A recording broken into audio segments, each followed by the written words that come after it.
I am Dr. Tamanja and coordinating this program from IRIS. The presenter for today's program is no other than our father who has UW so much on his heart, and it is his project to see how we can support graduate students in your studies. He is currently the director of IRIS, and he has so much experience in teacher education in Ghana. In fact, he's influenced a lot of policies in education. And I'm sure all of us who are in education, that name is a household name to all teachers and education practitioners in Ghana. And so I don't want to take so much of your time because you already know him. But the maiden edition of this workshop or seminar will be facilitated by no other person than our own Professor Jophus Anamuah-Mensah. So, Prof, welcome to our maiden edition of the seminar series. Your audience are waiting for you. Thank you. Okay. Thank you, Emmanuel. Thank you so much. Before I go on to the topic, I just want us to share some things with our wonderful participants, the students who have joined us, staff who are also with us. Yes. Just a little bit about IRIS, so that you know where this is coming from. IRIS is Institute for Educational Research Innovation Studies. It was set up, some time ago, but we have an advisory board chaired by the Vice Chancellor of the university. We have other members who come from industry and from, but then IRIS also has three major departments. We have the Center for Educational Policy Studies. We have the National Council for research into basic education. And we have the SACOST, which is the Center for School and Science and Technology. And we also have associate members and associate professors from the faculties of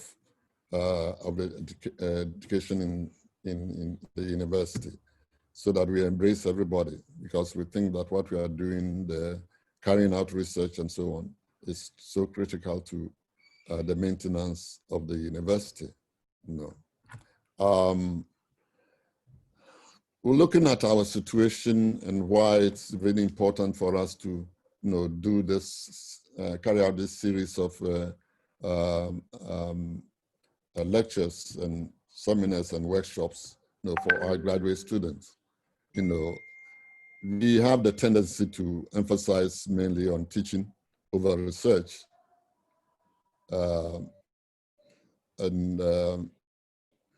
Because we haven't a lot of, UW has, the largest number of students.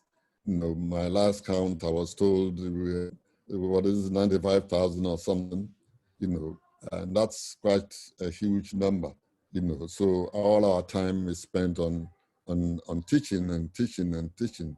But the university has three legs, that it stands on. It stands on teaching, it stands on research, and it stands on community engagement. And these are all very important, components of the university. If you miss one, you miss the whole thing. There's not inadequate research capacity among faculty, especially the new ones who have come. Some of them have come with very little knowledge, even in pedagogy and so on. And this is very important. Of a vibrant postgraduate program at UW. And if you really want a university that has a vibrant program, there at least 20+% of the students should be postgraduate students. No. Then you are a research university. No. Without that, you cannot make progress in research. And then there's lack of a vibrant research culture in the institution also. No. We don't see research as being promoted, seriously all over the place. Recently when we had the COVID is still with us.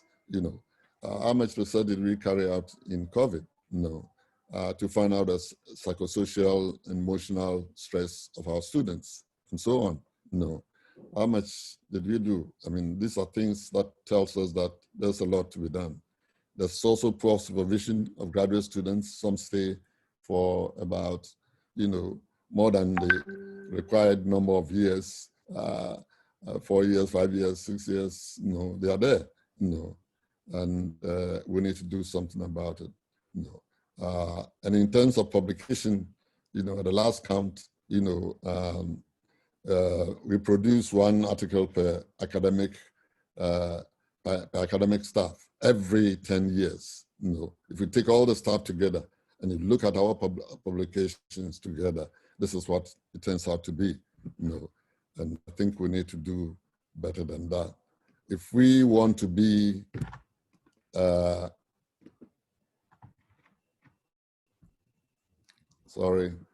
if you want to be a research university, we need to do a lot of things. This diagram just shows you that if you take UW, if you do our work at business, we have a decline in our research output, because we have a large number of students that we need to teach, some on distance and so on, some face-to-face, some now we are doing virtual, So if we do it as usual, we're going to decline.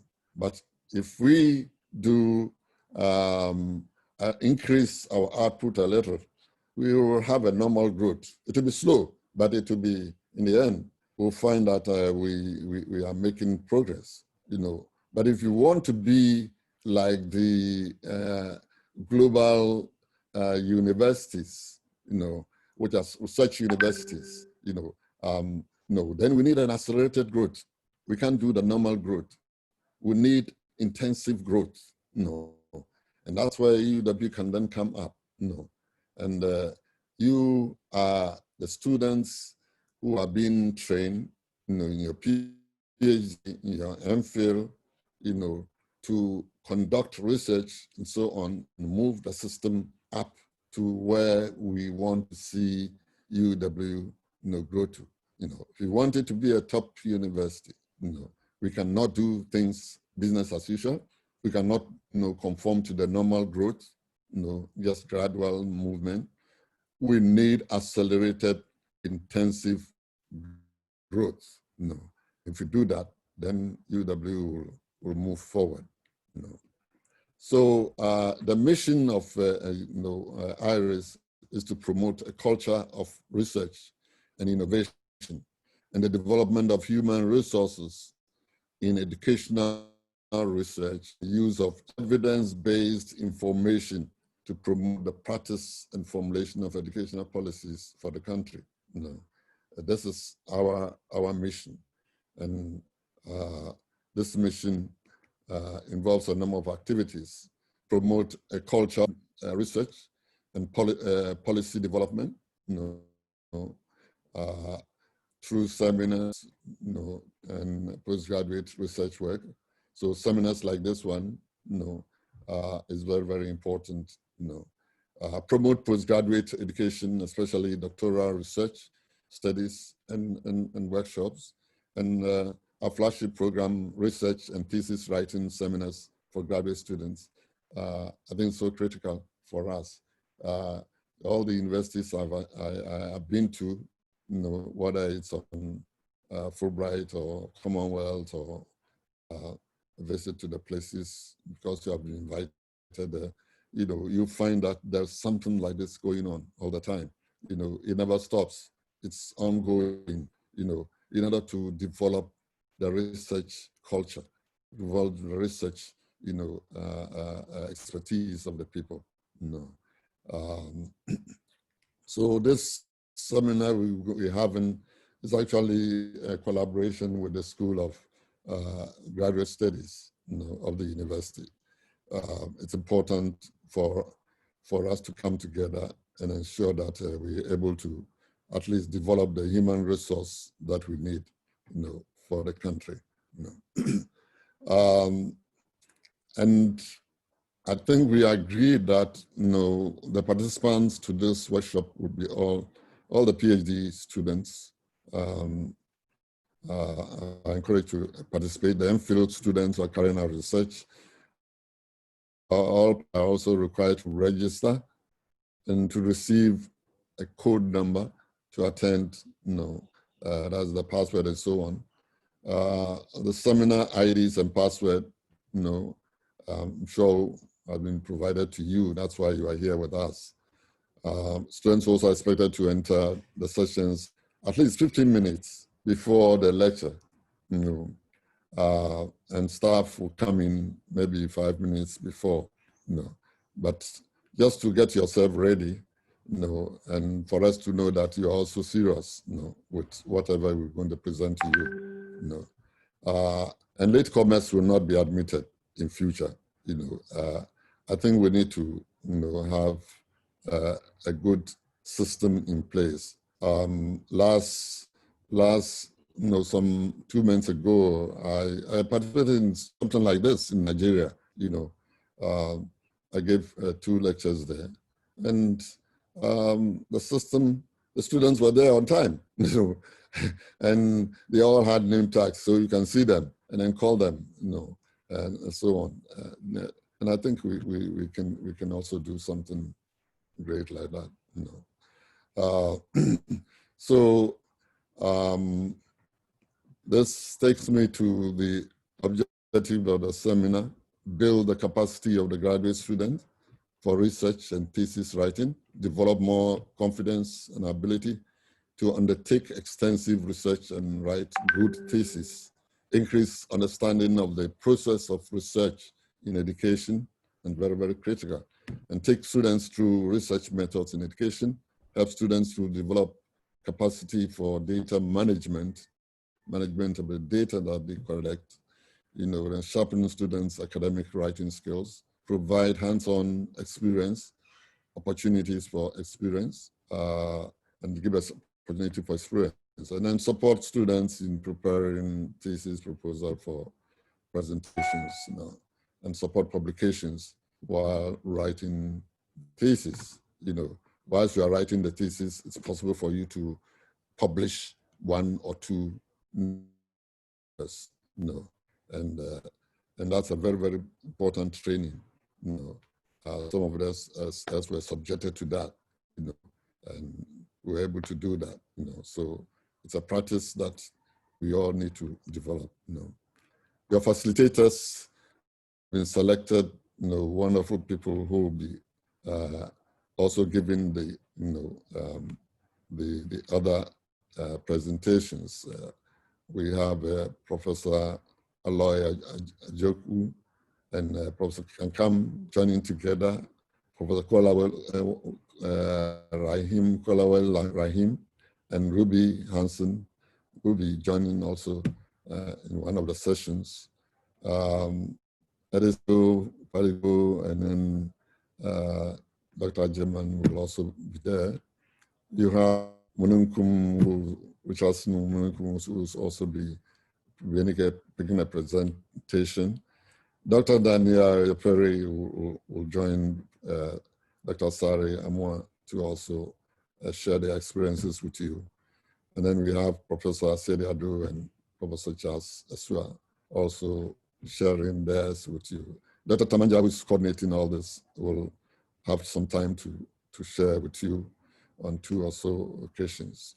And Professor Aloy Lingu will come again on his own, and Dr. Ananga will also be with us.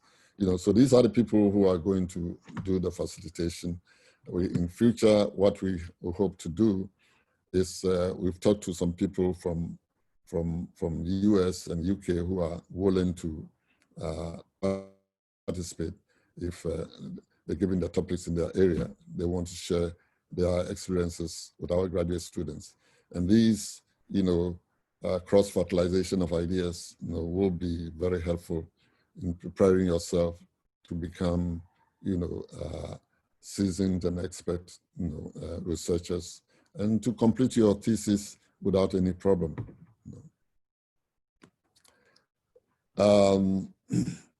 So there are, just to announce that there are other opportunities for PhD students.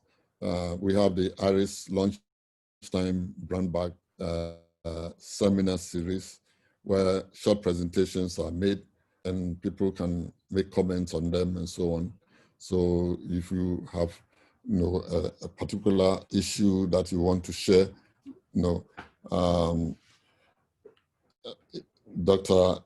Tamanja will allow you, he's the one who was also coordinating that one, allow you to come in and then schedule a time for you, and faculty members will be there to listen to you and then to help you shape your, whatever you have, to present, and then also we also encouraging, doctoral students, if you are getting ready for your Viva, you can come and do a presentation, at IRIS, and then we'll be willing to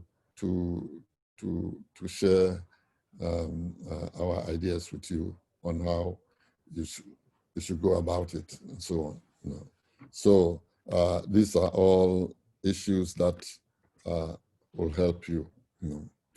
And then I leave this quotation with you and saying that never be afraid of change. I mean, all these things you're going through, it requires that you change. There's been a transformation. You may lose something good, something that you think is so good, but you may gain something better, throughout these presentations. So I encourage you to be part of it. I encourage you to really take it seriously so that we can have a good system in place.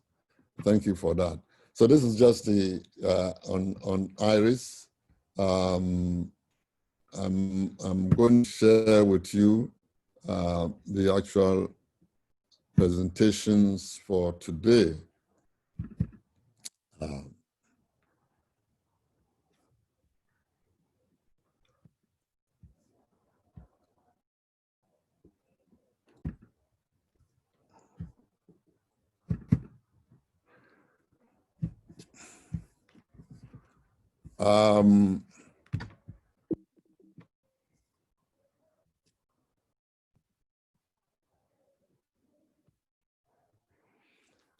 The topic for today is choosing your research area and selecting your topic.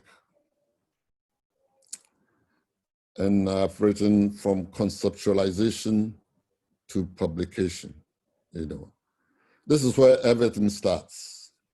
I know that some of you, almost students, are already writing your thesis.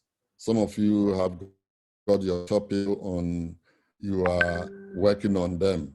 That's really good, But sometimes what happens is that you choose a topic and someone tells you, no, this topic, no, go and change it, turn it around and so on. Because we have not taken good care in doing the selection, in interrogating the literature, in ensuring that our supervisors are happy with how we are moving forward.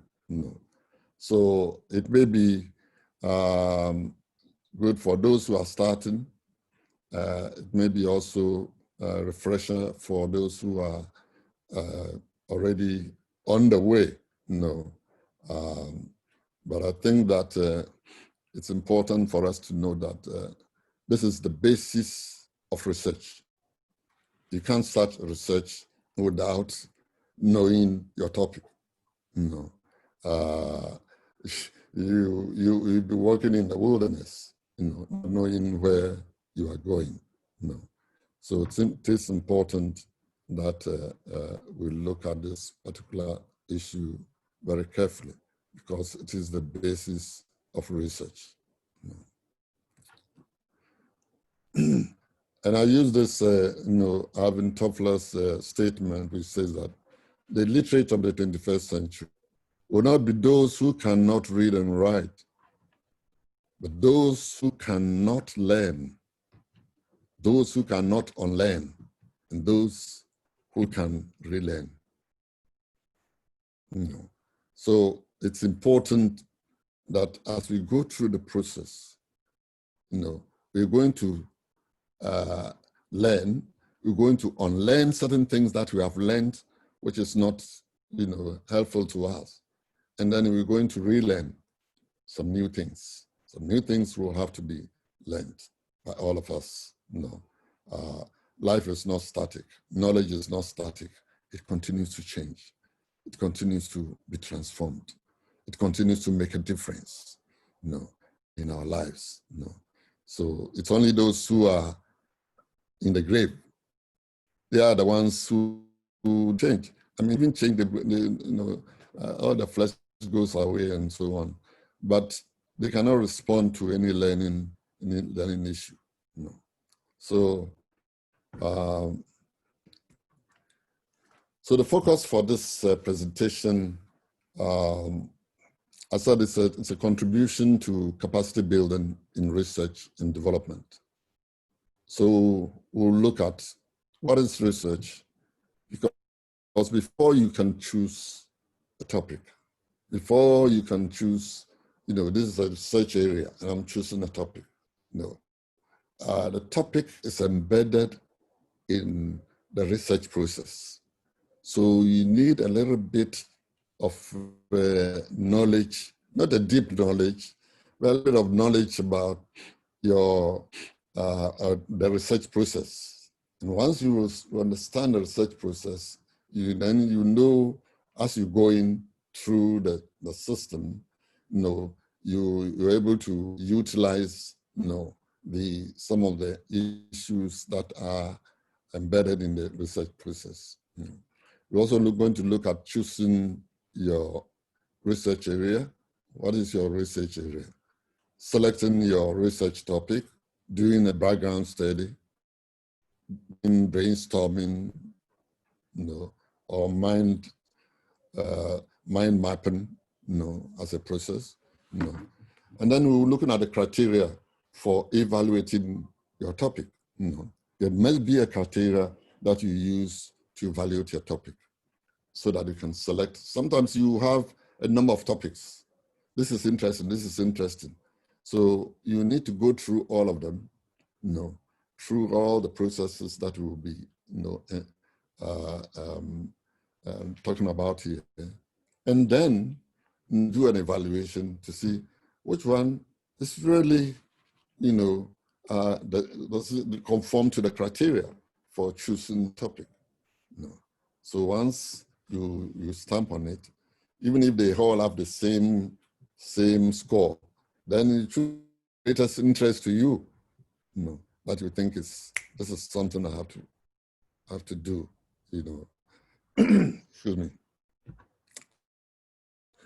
Yeah, so the learning objectives that I have set out is you should be able to identify your research area, appreciate the dynamics involved in selecting your topics, select topics for research, and evaluate your topics to select one for research.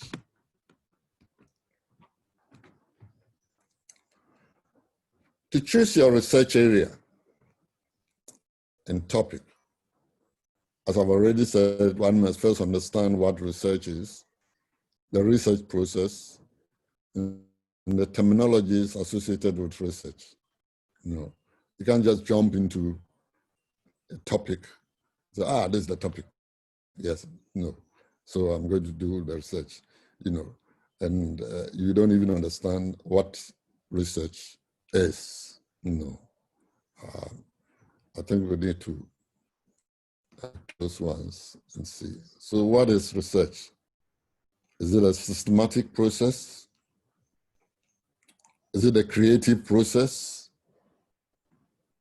Is it understanding of an issue? Is it evaluating a particular, phenomenon, a particular situation, a school situation? Is this contextual, relating to a particular socio-economic context? Is it that? No.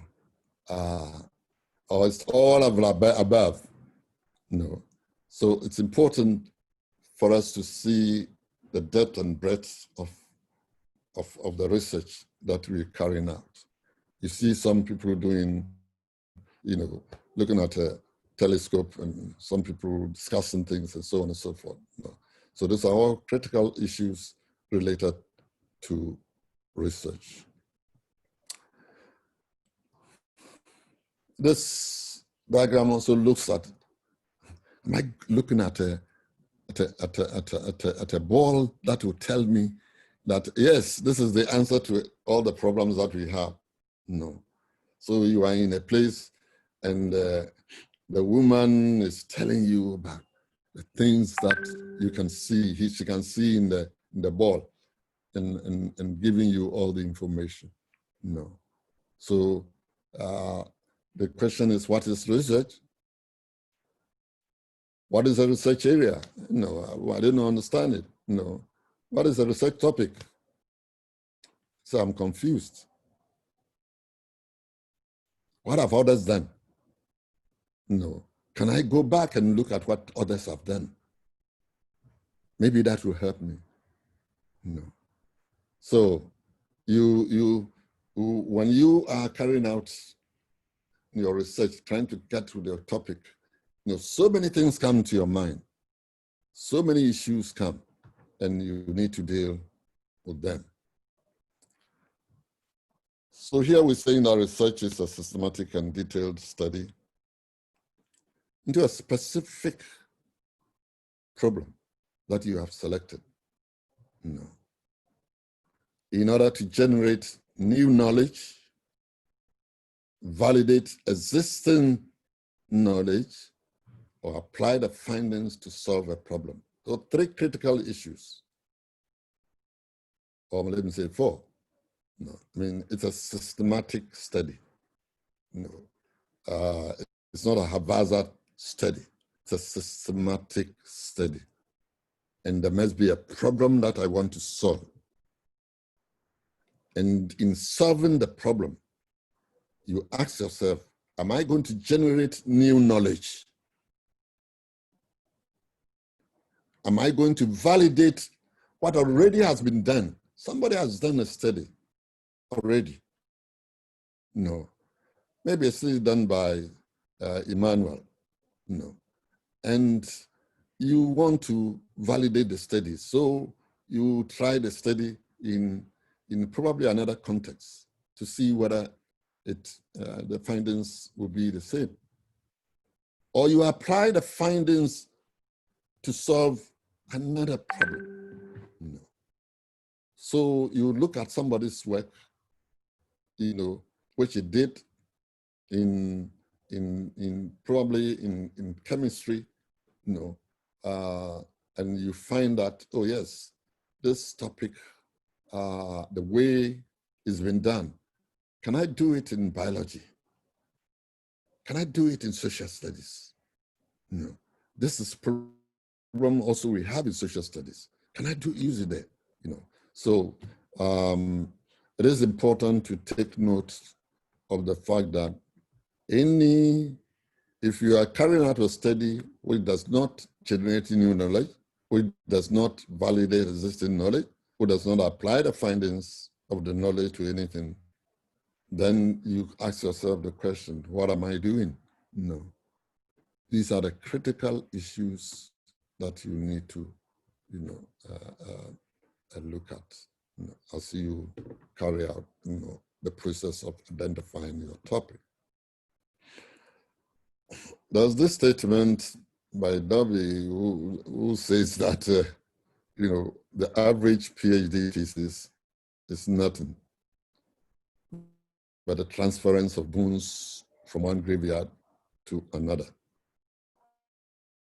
So you necessarily have to look at the bones that have been left behind, what has been studied, and then apply that, use that in your own study.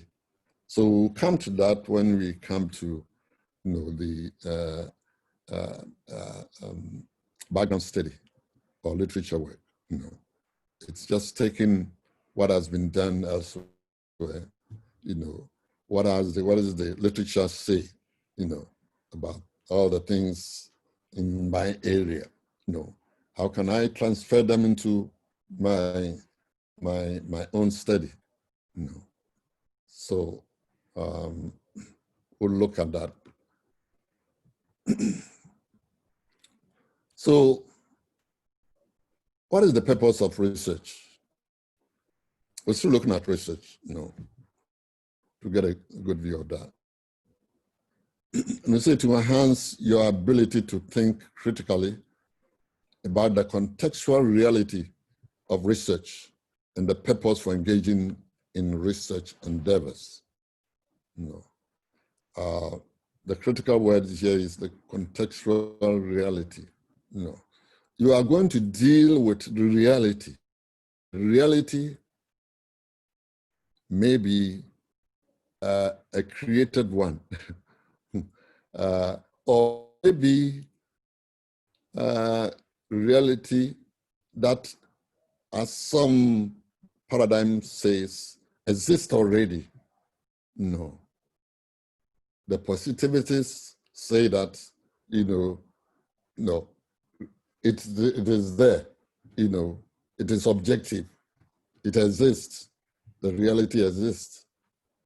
Social constructivists will say it is a creation, by a group of people, by a society, that is created, and so on.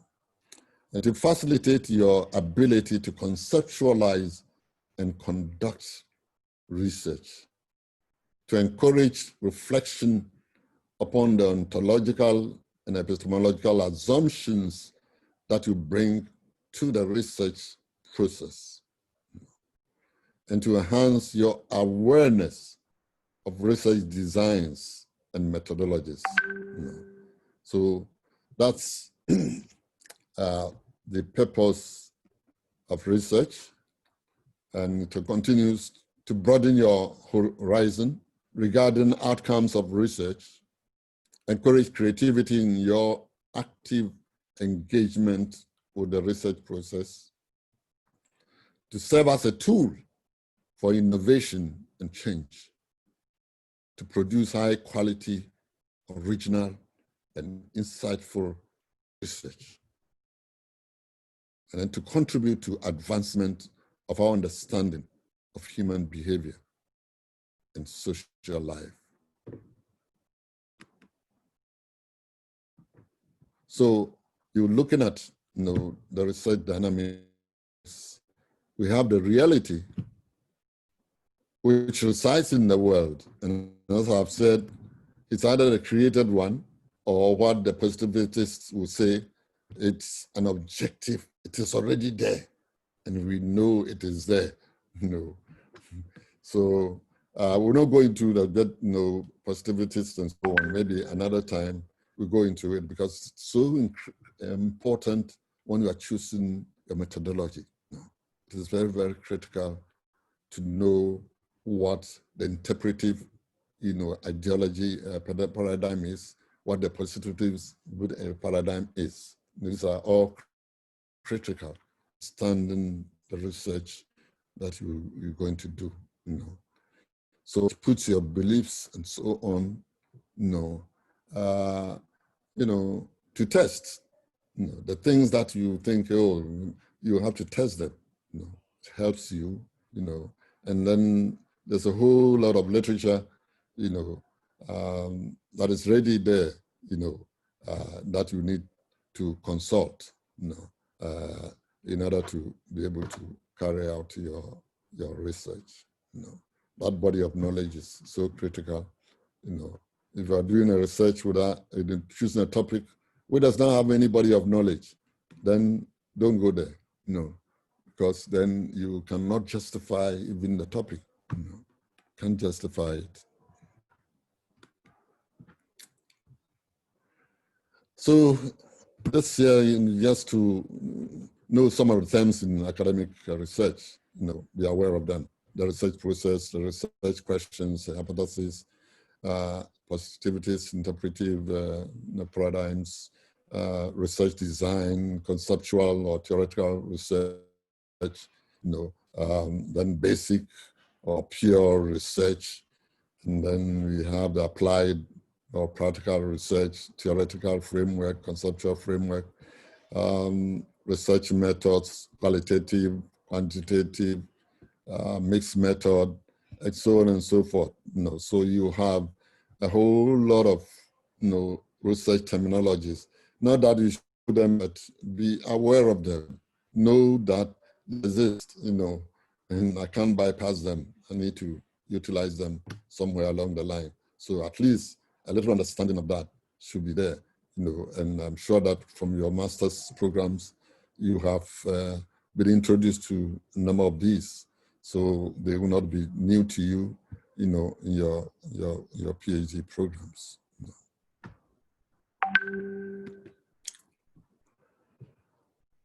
Now, choosing your research area, that was the first aspect of the topic. What is your area of study?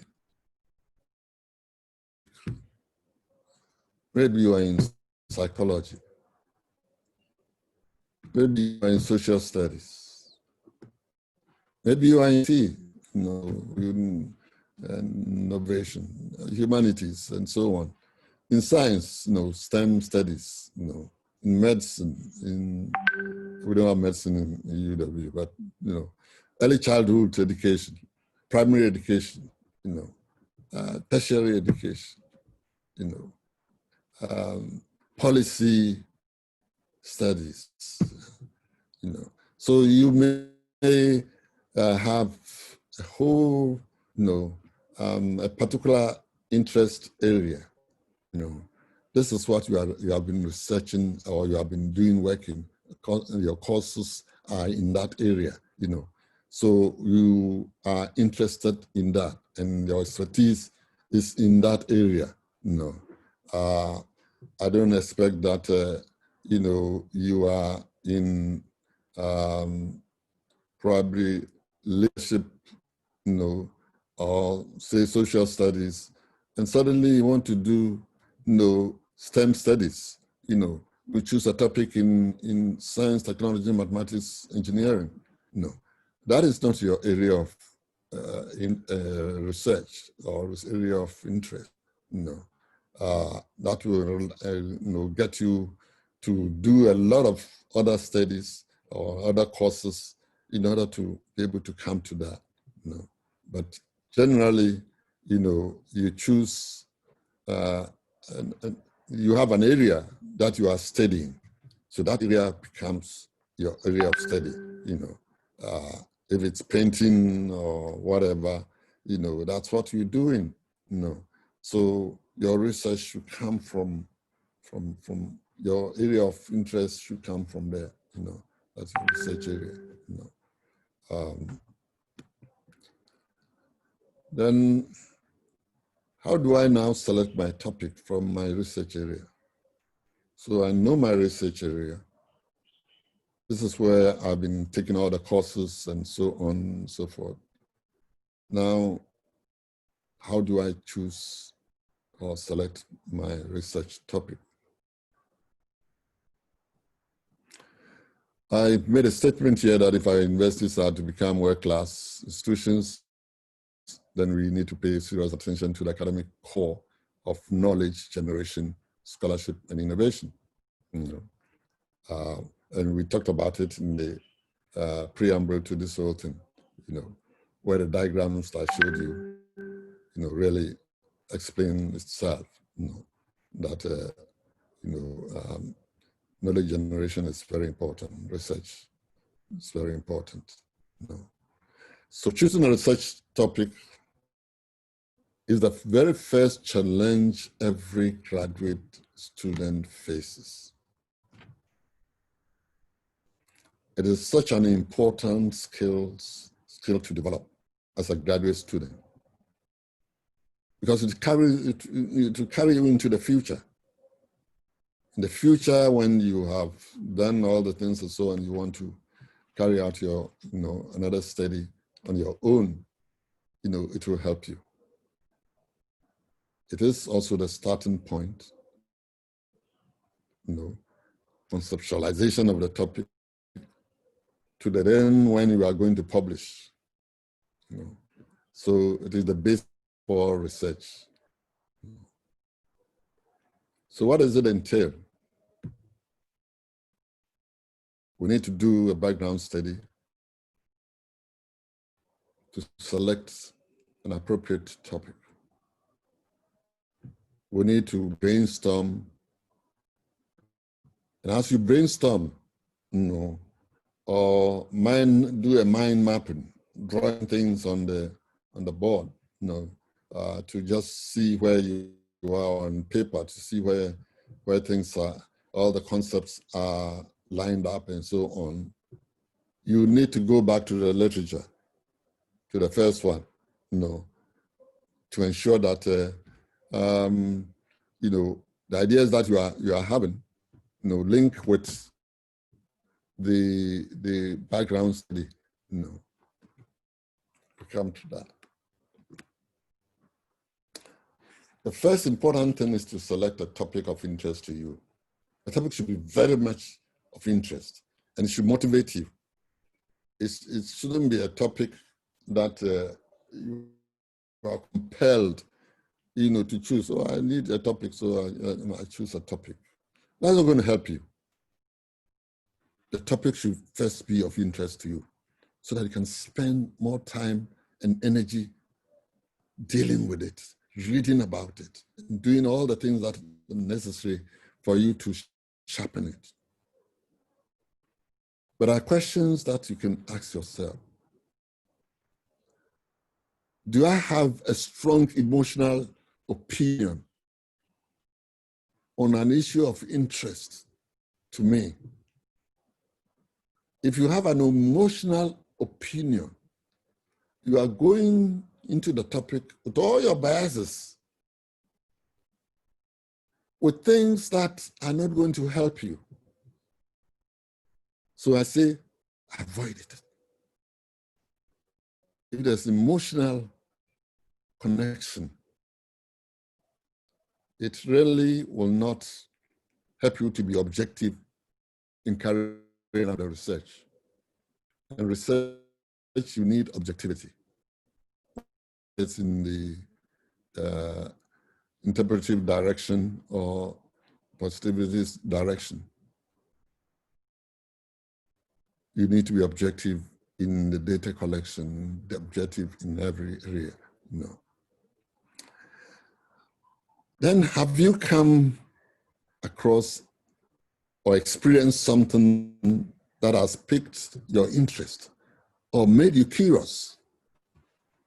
You've come across something, a particular topic in your, probably your readings or somewhere, you see something happening, maybe even in a field, of play, if you are a PE student. So you've seen something, so no, what's happening? I'm interested in looking at, how what I've seen can be studied and the right thing done. Is there a problem of personal interest that you would like to know more about? Something that interests you, why is it that my students are not performing well?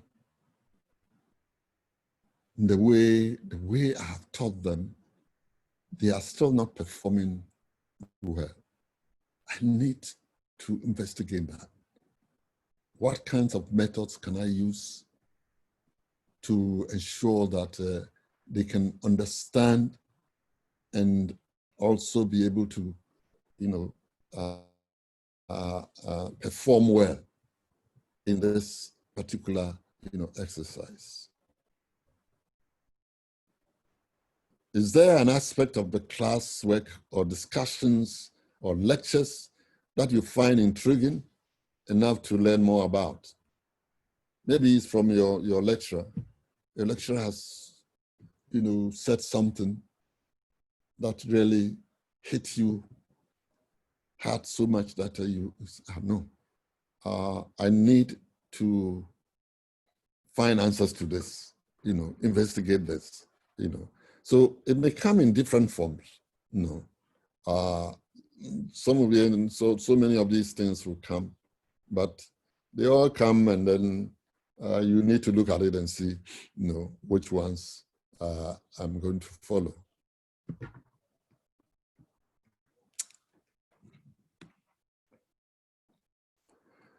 Your ideas for the topics from the one that we've just talked about may also come from reading books, journals, thesis, encyclopedia, anything that you probably have read. Something may come into your mind that, it's Piaget's theory, and I'm just excited about the developmental levels of kids. Probably I have to look at how young kids develop from nursery, to primary 3, and see whether it makes any difference. It may come from websites that you have visited, or some observations you've made, or research being conducted by a professor. Your professor is carrying out research, in chemical education, and using certain equipment, and that has really transformed a lot of, the learning of a lot of students. So you are interested to also look at it and look at other aspects of it, or the topic may be solicited from your lecturer. You may go to your lecturer and tell your lecturer, I can't think of any topic at all. Can you help me? Can you help me get a topic? And the lecturer may tell you, you have to find your own topic, or he may give you a topic. But are you interested in that topic? The topic, any topic you choose, you must be interested.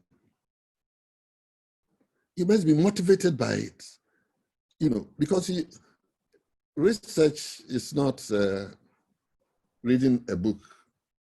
You commit yourself, your total being, into the research. Sometimes you will not sleep on your own. And it's happened to me before. When I was in Canada, my interest was, my initial interest was, trying to find out how, people, students carry out practical activities in chemistry. Then I had also another interest in philosophy of science. So I was torn between, what do I do?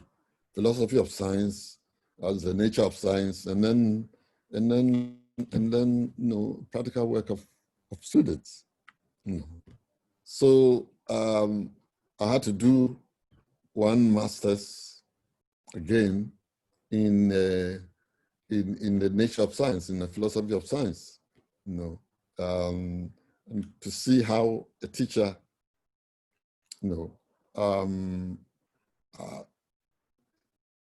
translates or uses the principles of the philosophy of science or the nature of science in his or her teaching over a period of 1 year. So,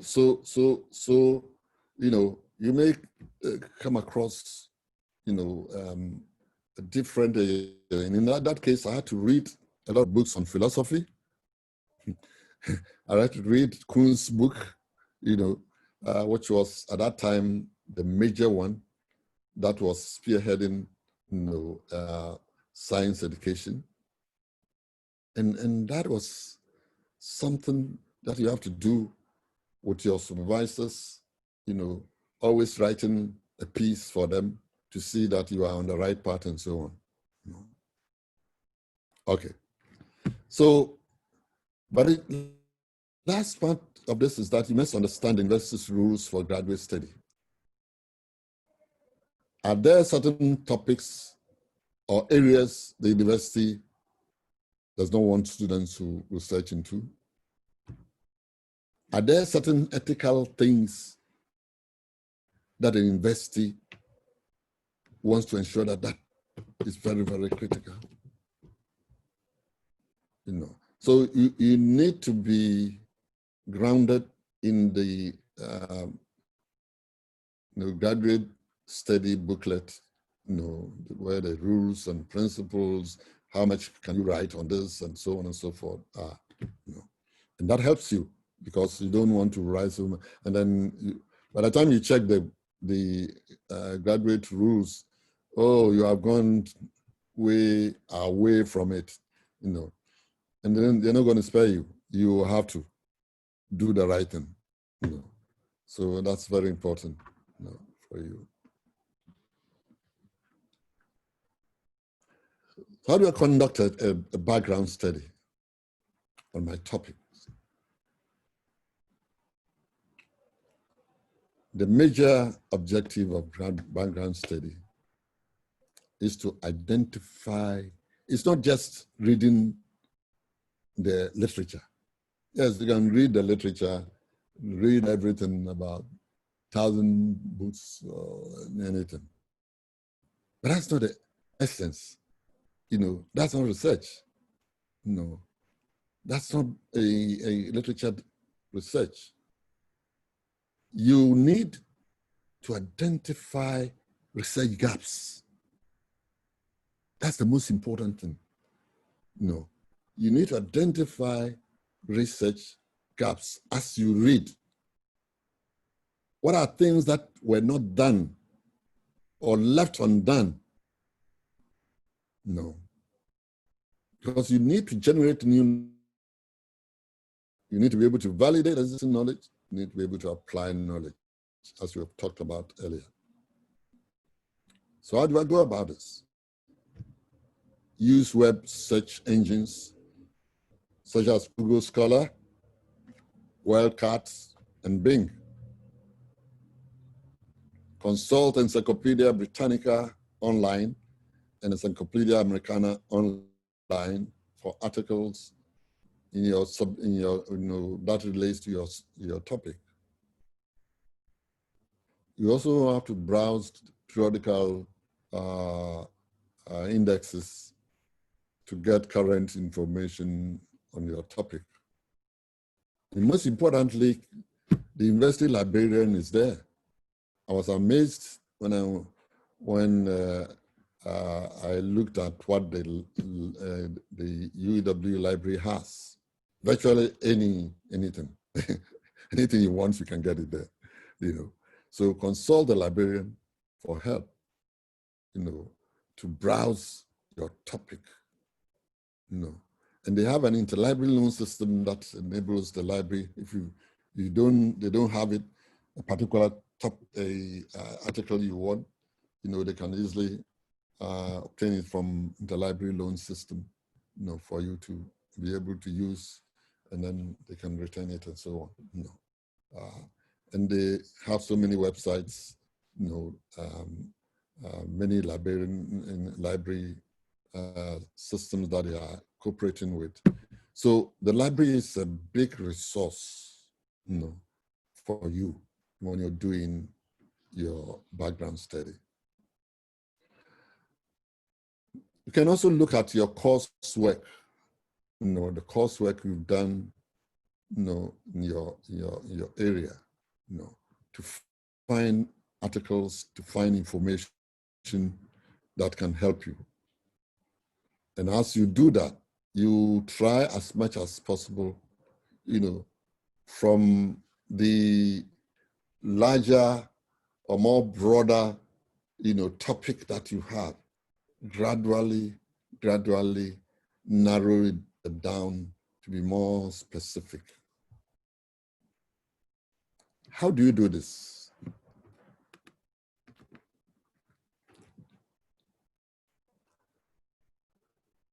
From the journal article or books or whatever you've read,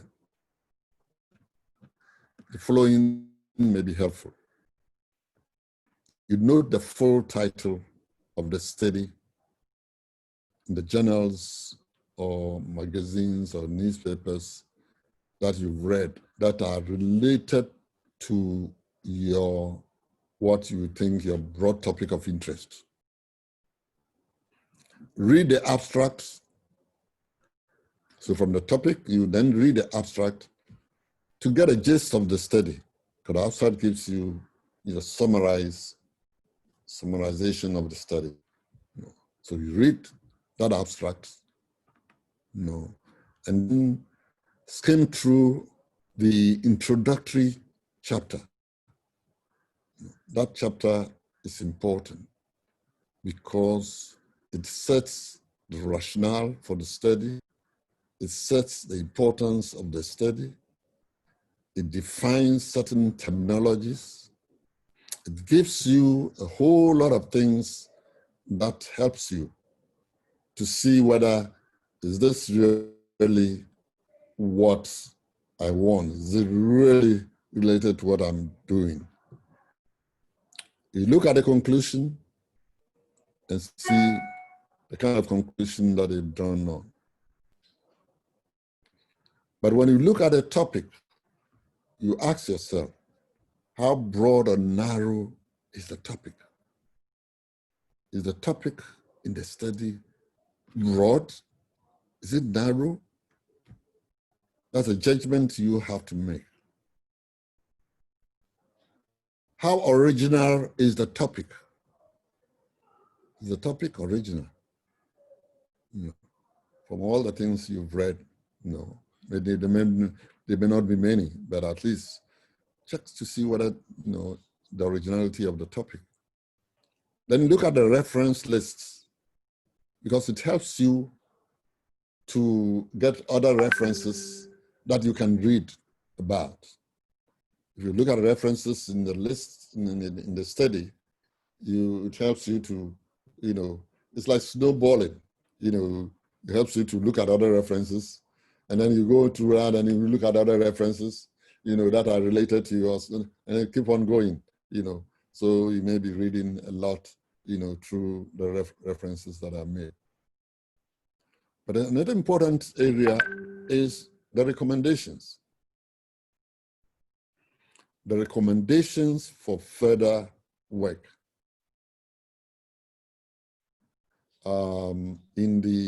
Whether it's in the journals or in the thesis or dissertations that have been, completed, and especially when you have the current journals and so on, the recommendations lead you to what is the next step for research?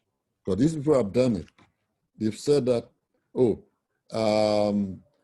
our recommendation for further research is to do this and do that and do that and do that. So you take those ones and then look at it. How are they related to your topic? Does it make sense for you to, go by that? Because this is what I'm telling you is that this is a gap. This is a gap in the research. in that area. But you need to be sure that, it's in the area that you are interested in. You don't jump on any recommendations or further research that have been proposed. You need to look at them carefully, in order to, go by them.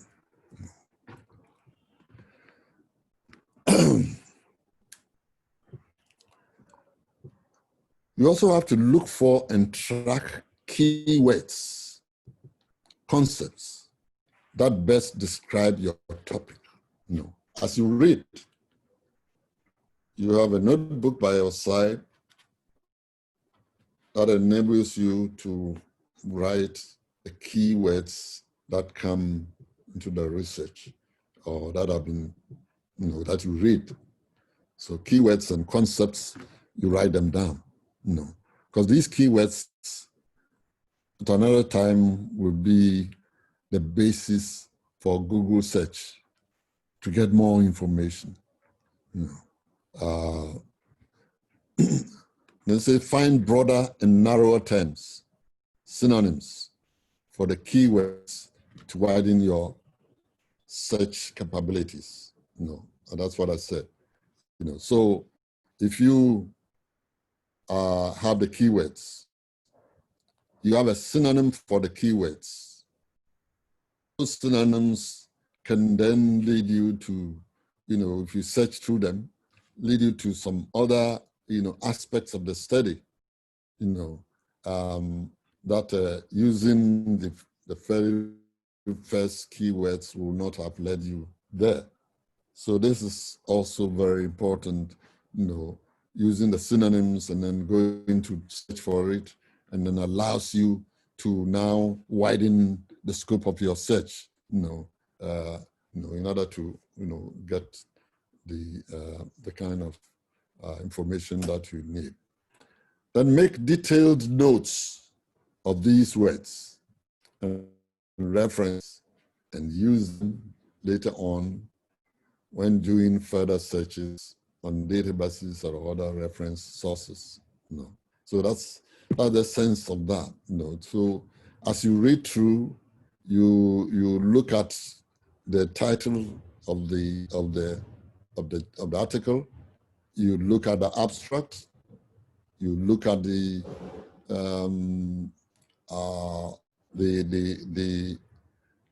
introductory chapter, and see whether all those things being said are good. Then you look at your conclusion, look at your references, you look at your recommendations, and see if there are gaps identified by them, and that will help you in your search for a narrower topic for your study.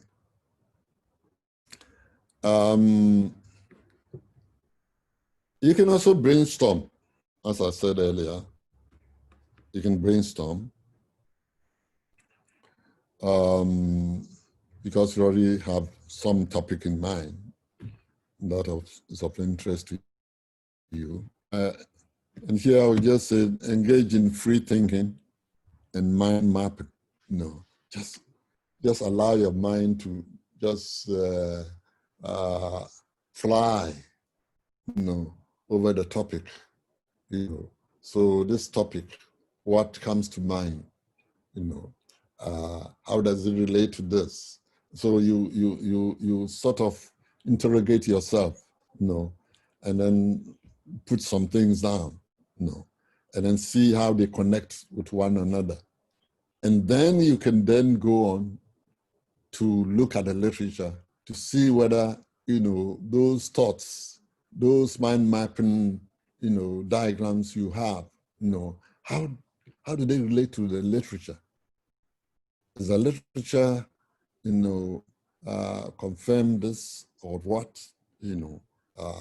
If it's related to the literature, then you are on the go. You can then go ahead and start working on it. If it doesn't relate to literature at all, then I guess you must abandon it, because it's not, because anything you want to do, need the literature that has, store of knowledge that is there already, As I said, the quotation that, PhD thesis is just transferring the bones from one graveyard to another. That's what we're doing in research. The literature thing we're doing is done by others. Some of them have even died. But you taking their work and then seeing whether they relate to what you are interested in. Very important. And then you can share some of these thoughts with your lecturers, or if you have a supervisor, their supervisor, and share it with your friends. Let them tell you, oh, what you are saying, I don't think it makes sense. What you are saying, I think if you add this to this, it will be better. And then go on your literature, and then the literature, you cannot leave it. It should always be there for you. How do we narrow or limit your research topic? We do it by geographical area, or can we do it in a country that differs from where a previous research was conducted? If you have a topic that was done in maybe European countries because of their socio-cultural system, and we've seen a lot of them, people trying to do the same research, in Ghana or in other contexts, in order to see if the findings are the same or not. Is it by culture? No. Can we narrow it by culture? No. The culture of the place? No. Does it make any difference? If you have a different cultural background, apart from the geographic background, the cultural background, does it make it, should I look at that? And then say that, yes, in culture, maybe this research can be done because it's been done in a cultural system that does not relate to, what happens in Ghana or in other countries. I put a unique industry, in a particular area, a particular carrying out business studies topic that is done elsewhere in probably the beer industry, but you want to look at the cement industry. Is that also going to happen? So you have a choice. And then the time frame. You carry out a study that had looked at maybe 10 years or 20 years, 2 decades, of research that has been done. You also want to look at, there's been a lapse of time, since the last one was conducted, So you want to see if you can conduct another study, in the next 10 years to see what has been the difference. So you can do that, Is it by discipline? No. No. Then in one discipline, and you want to change it to another discipline, So, I mean, that is allowed, What about the unique population or demographic group? Dealing with early childhood, dealing with secondary, junior secondary, dealing with senior secondary, studies that have been done in those areas, So you can narrow your topic in this direction. By environment with unique socioeconomic conditions, maybe similar to the cultural, background, So there are frames that you can use, to limit your topic area, and you need to justify them. You don't just put them there, but you need to justify them.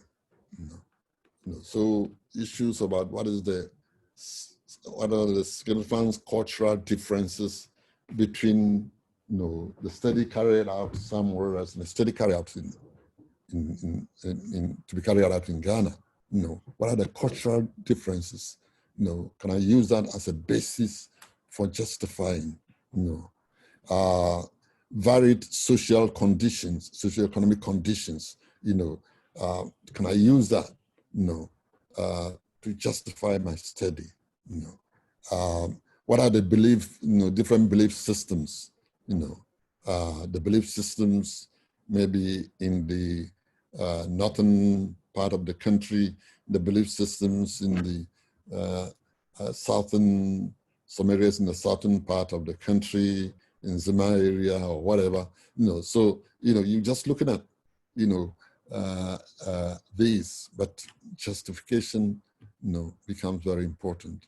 The different legal systems or structures that are there, which in the business field may be different, in countries outside us compared to countries in Ghana,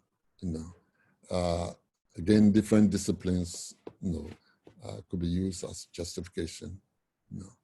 But the questions, certainly ask yourself this question. Is there a full-time senior academic staff who will be interested in your topic and can guide you? It's always important, if you have an academic staff or faculty who is interested in the area that you have chosen. Because of his interest, he will make sure that things are done. But if you are giving somebody who is not interested in your topic, it's just a duty. I'm to guide you, that's all. So he doesn't even have the time for you. You write and you give it to him, it takes centuries, to get it done, and so on. So you need to have someone who is interested in your topic and can provide the guidance that you need. So,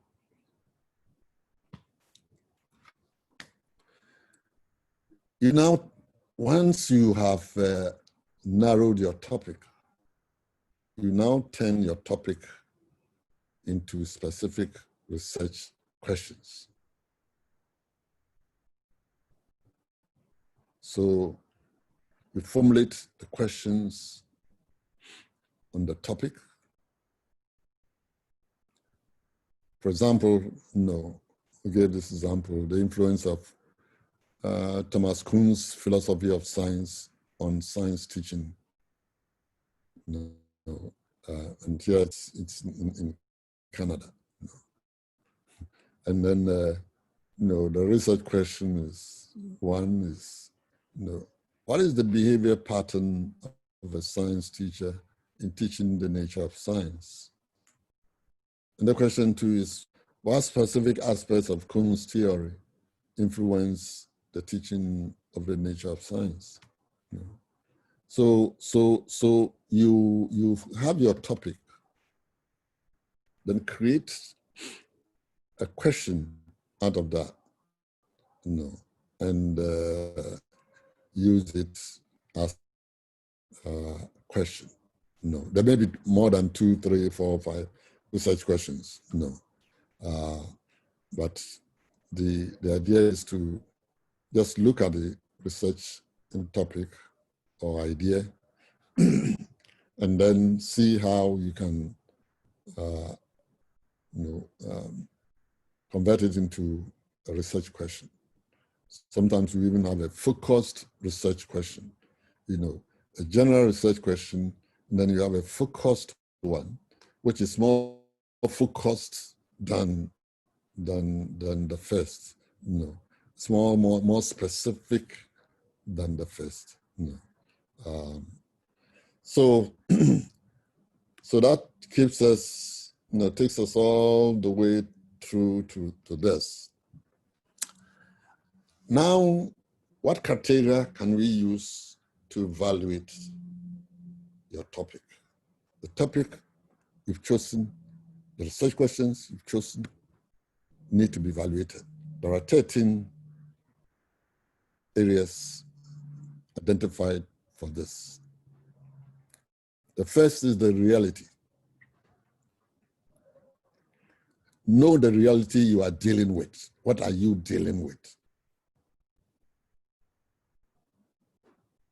How things really actually exist. Is the topic embedded in reality?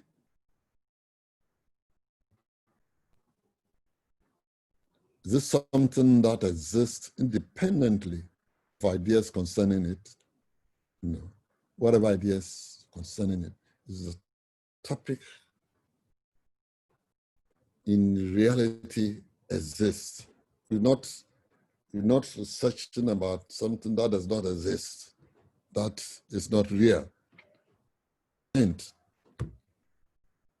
that you are dealing with. So what are you dealing with? What is the reality? Is the reality constructed by society, by people, or what? Or are you dealing with the positivist reality? Then interests. The question is, are you interested in the topic? Are you attracted by it? Are you ready to spend more time on the topic? So your interest and your commitment of time is so critical. Then will it add value to your life? How will it relate to your future? You're not just doing it for academic purposes. You're doing it because, when you finish with it, this is where you want to go to. This is what you want to do. And as I said, a research endeavor requires time and involves hard work and possibly unforeseen problems. So your topic should be motivating and must be of interest. Number 3 is measurement of concepts, stroke methodology. Is it qualitative, quantitative, or mixed method approach? Are the variables in the study measurable? Make sure that you are clear about the indicators and measurement of concepts that you may use in your study. So you need to be clear about this. Are you going to use quantitative methods or qualitative method, or are you going to mix them? Once they are measurable, are they measurable? If they are not measurable, then wait. Wait on it. It's important. Then the magnitude. the magnitude of the topic. Is it too large? Is the topic really manageable in the time available to you? You want to carry out a study. You have, how many, 3 years to do your study. You've chosen a topic that requires that, you probably spend about 4 years to collect your data, because you are doing, something probably related to time series. So you need to wait and look at the next cohort and look at the next cohort. Do you have the time for it? No. So look at the magnitude of your topic. So you need to select a topic you can manage within the time frame of the graduate study. So you can then, having seen that, you narrow it, make it a little more specific and more manageable, within your time frame.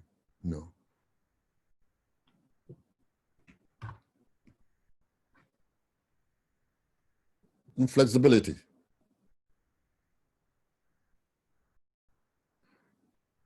I think as you go along, you need to be ready to modify your topic, even at the last stage. So your topic may be modified. You may find, that there's too much data you're collecting. You need to narrow it so that it becomes more focused. Or you may find that the topic is looks so simple. No, I mean, the data is just going to collect the data from here and then say, is that PhD thesis? No. So you need to broaden your topic, so that it really matches what a PhD is required, not a master's program. Originality. Is your topic unique? Is it original? How unique should it be?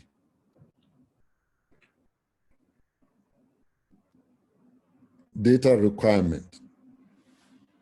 Does it require primary, secondary data collection, or both?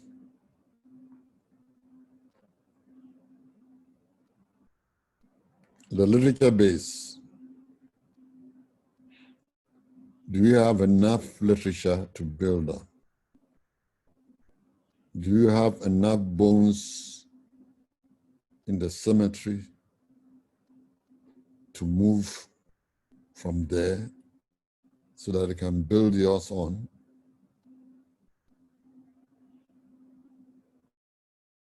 The topic is new and has no research base. I'm afraid the justification would not even be there.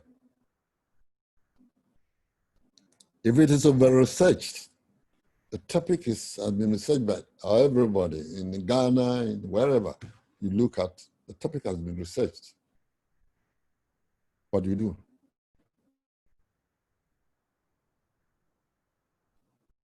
You have to change it, or you try to find a justification in terms of a gap that have been overlooked by the numerous research that have been done. And then you base your research topic on. Resources. This is very important, especially when you're doing laboratory work and so on. If you need some laboratory equipment, you need to ensure that you have those available. If you need funding to move from from Winneba to Tamale, you need to make sure that you have the funding available. And remember that when you go, and if you are collecting data from a group of people, in the villages and so on, you have to approach the chief and give the chief, what is required, before he can hear you and allow you to do what you want to do there. So do you have the resources to be able to carry out the research? Ask yourself. Level of expertise. Do you have the skills to carry out the research, to collect the data, do data analysis? This is very important. If you don't have the skills in analyzing your data, you must spend time to learn data analysis, different data analysis. You must understand why you are using a particular data analysis and not another. This is very important.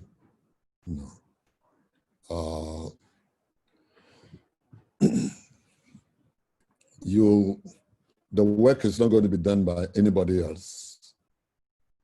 You can't hire somebody to go and do it for you. You have to do it yourself. If you're going to copy a thing from somebody's work, plagiarism will catch up with you, and that will create a problem for you. That's why first it's important to be the topics of interest to you. But your expertise in carrying out interviews, your expertise in designing questionnaires, appropriate questionnaires, your expertise in doing the analysis, so critical. Make sure that you prepare yourself for that, And the university provides, I'm sure, all the opportunities for you to learn new things, all the time. Then availability of data. Do you have any issues that you anticipate in the collection of data?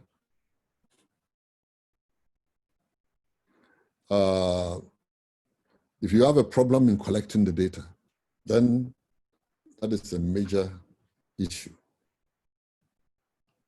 If you are going to do a study in a school, you've selected a school, you go there, no, you cannot come and do your research here. So you cannot get your data. You have to change your plans, the design, and selections and so on, So you need to change it. So if there are issues that will affect you collecting the information that you need, you must find a way of dealing with it. Relevance or importance is a topic of academic significance.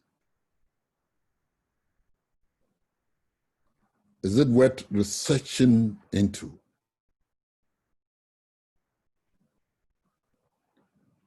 You need to ensure that your study adds to the existing body of knowledge,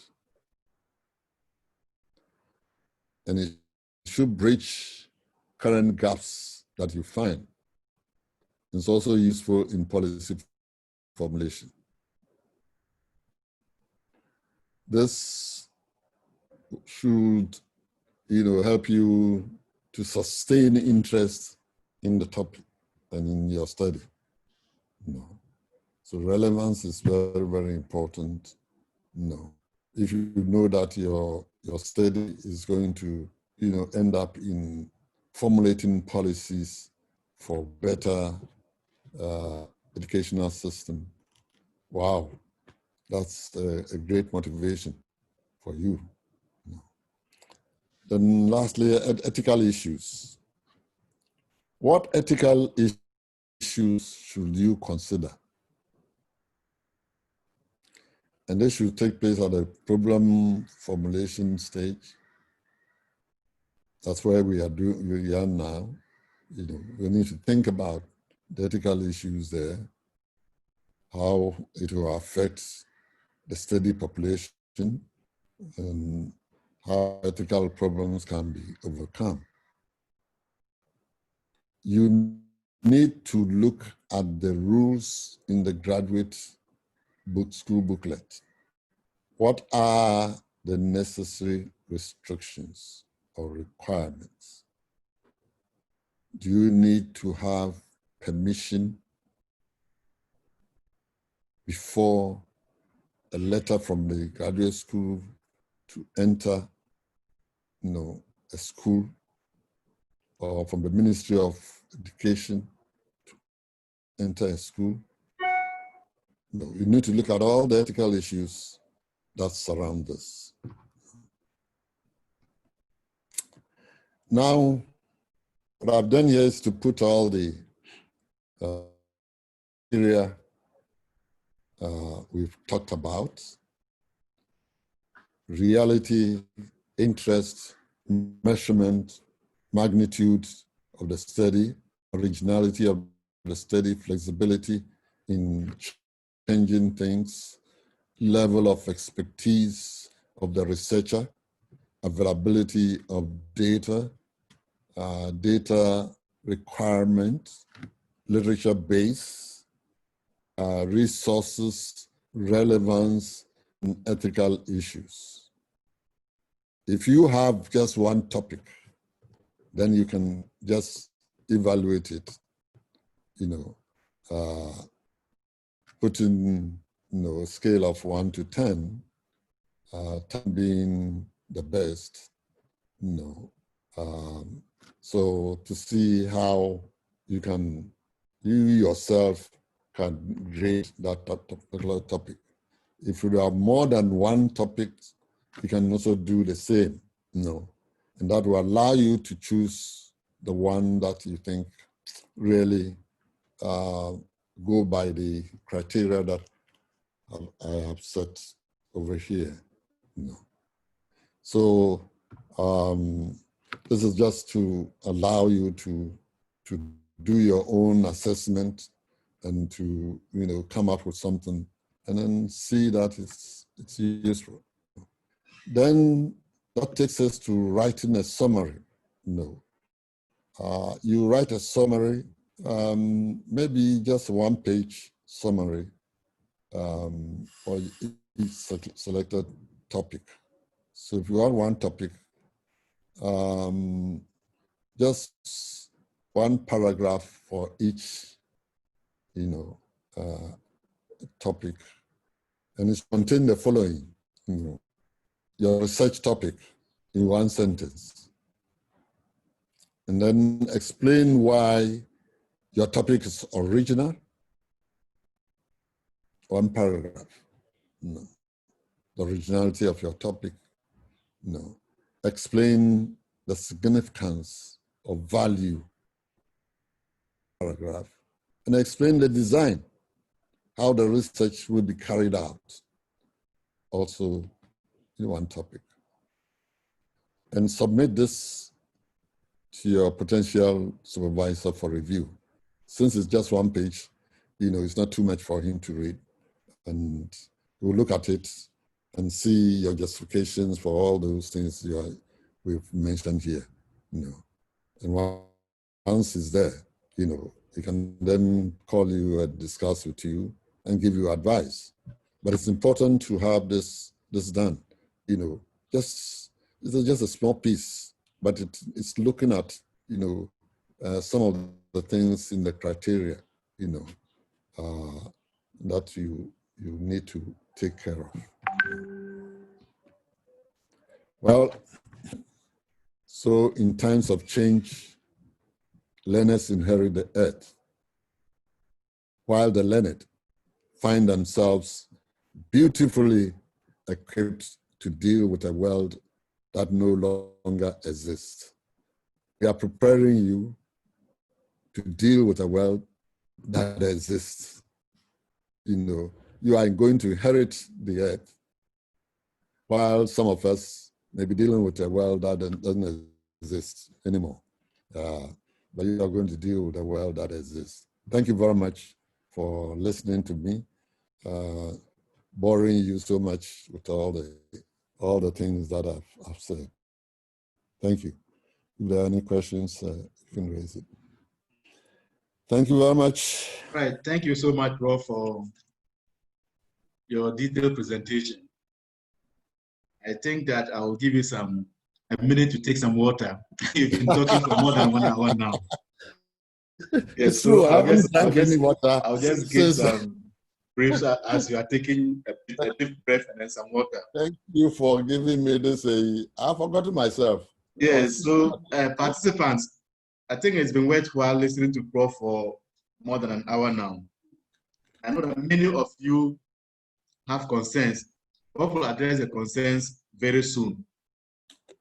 I know he started telling you about the need for research, and particularly in UEW, that UEW needs to go to become a research institution, because that is what makes us the institution visible and contributes more to society. He took us through IRIS, the structure of IRIS, that we have 3 units here, which is ENCRIBE, SEPS, and SACOS. He's giving you the mission and vision of IRIS and the activities that we do. He told you about the purpose of this seminar and then other support services that we can offer you as graduate students. So this topic is broad, looking at choosing your supervisor, your research area, and selecting your research topic. And he's had a lot. I know many of you have concerns, as I said, reading. You'll be addressing some of them soon, but we will put the slides and the presentation, the video, make it available for you when it is done. So, Prof, some people have put some questions. Yes, before then, I have some questions for the students for them to reflect on later on. These are questions here. I should have mentioned them earlier. I don't know whether I should read it, but there are questions there. And then there's another slide that also has some practical exercises, for them. So they can look at it later on. But I'm ready to, yes, listen to them. Yes, since we'll make it available to them, yes, they can go through them and then let us know if they have some challenges to them. Okay. Yes. I put down these 3 questions. My former interaction with a group that was also doing something similar. At the end of it, they provide questions, sometimes multiple questions for students, and then at the end of it, the students are graded on the questions that the responses, and then top students are given rewards and so on. So what I have here is that in your own words, describe what research is. To start, state your research topic. What keywords did you use in your web search? Is your research topic broad or narrow? Justify. Is your topic unique? What gap is it filling?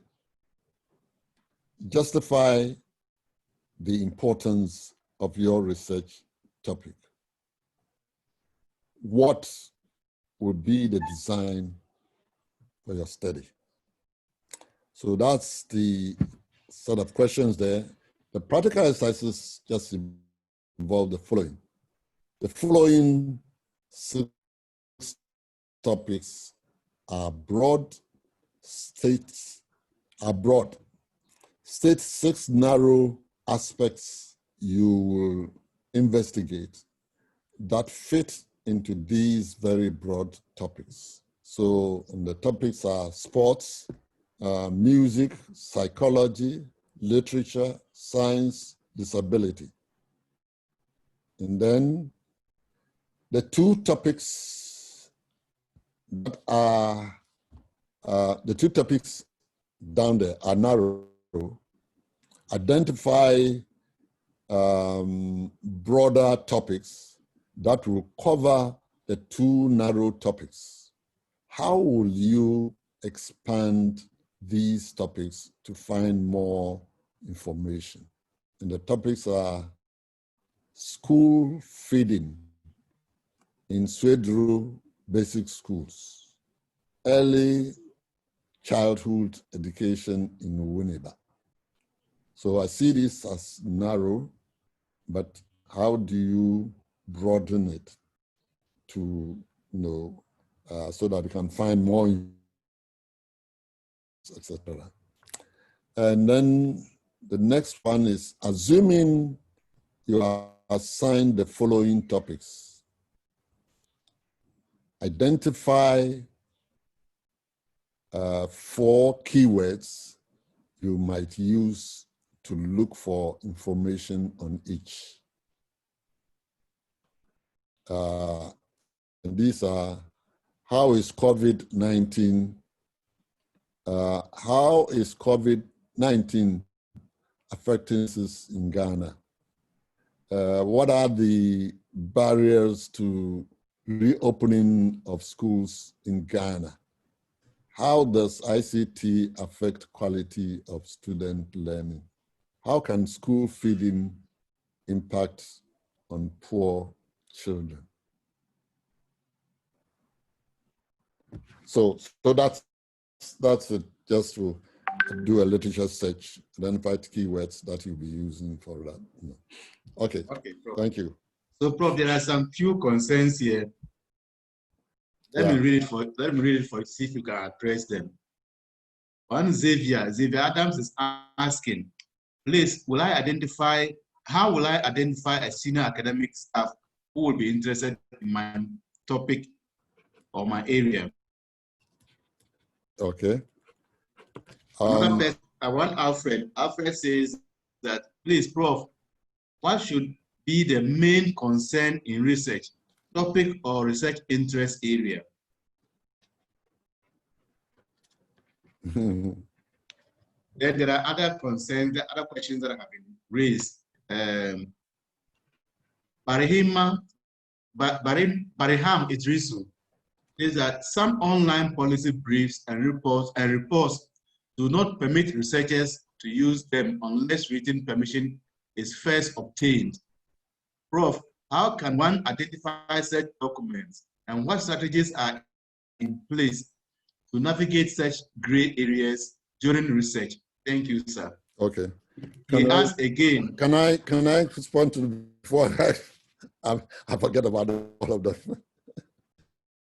You want me to respond to all of them, then let me pick them maybe 3 at a time. Okay.